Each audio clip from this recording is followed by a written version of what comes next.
ഇതൊരു ചരിത്ര രചയിതാവിൻ്റെ കഥയാണ്. പലരും എഴുതി പൂർത്തിയാക്കാൻ കഴിയാത്ത അക്ഷരങ്ങൾ കൂട്ടിച്ചേർത്തുകൊണ്ട് തൻ്റെ കൈകളാൽ ഒരു അടിസ്ഥാനം പകർന്നു കൊടുത്ത ഒരു ചരിത്രകാരൻ്റെ കഥ. പ്രഥമഘട്ടവും തൊട്ടടുത്ത കാലവും ഊർജിതമാക്കിയ മഞ്ഞപ്പടയാളികൾക്ക് ആവേശത്തിൻ്റെ ധ്വനി മുഴക്കാൻ മറ്റൊരു സമയം അവരിൽ അനിഷ്ഠിതമായിരുന്നു. അവിടേക്കാണ് പലരും പാതിവഴിയിൽ ഉപേക്ഷിച്ച ആ കുപ്പായത്തിൻ്റെ ചരിത്രം പൂർണ്ണമാക്കാൻ അങ്ങ് സെർബിയയിൽ നിന്നും ഒരു തന്ത്രശാലിയുടെ രൂപത്തിൽ പുഞ്ചിരിക്കുന്ന മുഖവും തായ്മയുടെ മനസ്സും മുഖമുദ്രമാക്കി അയാൾ കടന്നു വരുന്നത്. ഇവാൻ വുക്കോമനോവിച്ച് എന്ന പേര് കേരളമാകെ കൊണ്ടാടാൻ തുടങ്ങിയപ്പോഴും വിശ്വാസമർപ്പിക്കാത്തവർ പിന്നീടൊരു മാറ്റത്തിന് തയ്യാറാവുകയായിരുന്നു.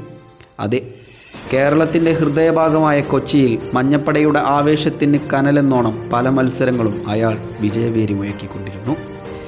ഇംഗ്ലണ്ട് ഇതിഹാസം ഡേവിഡ് ജെയിംസും മാഞ്ചസ്റ്റർ യുണൈറ്റഡ് സഹപരിശീലകനായ റെനെ മുള്ളൻസ്റ്റിനും ISLലെ ഏറ്റവും നല്ല കോച്ചുമാരിൽ ഒരാളായ എൽക്കോ ഷട്ടേരിയും പിന്നെ മോഹൻ ബഗാനെ ചാമ്പ്യന്മാരാക്കിയ കിബു വിക്കുനയും, അങ്ങനെ നിരവധി തന്ത്രശാലികൾ.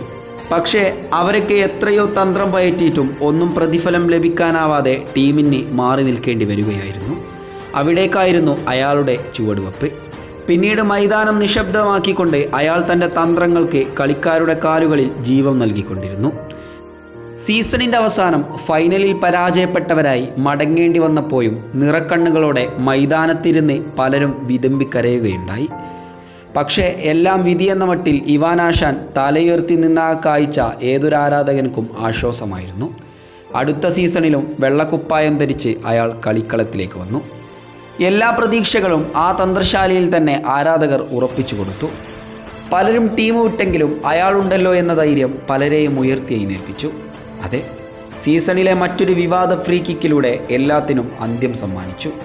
പക്ഷേ നിമിഷ നേരത്തിലെ ആശാന്റെ തീരുമാനത്തിൽ പലരും കയ്യടി നൽകി. നട്ടല് പണയം വെക്കാൻ തീരുമാനമെടുക്കാത്ത ഒരു സംഘത്തിൻ്റെ രോമാഞ്ചപുളകിതമാക്കിക്കൊണ്ടുള്ള ഒരു നിശ്ചയ തീരുമാനം. സീസണിൽ പുറത്താവുകയും അദ്ദേഹത്തിന് ബാൻ ലഭിക്കുകയും ചെയ്തു.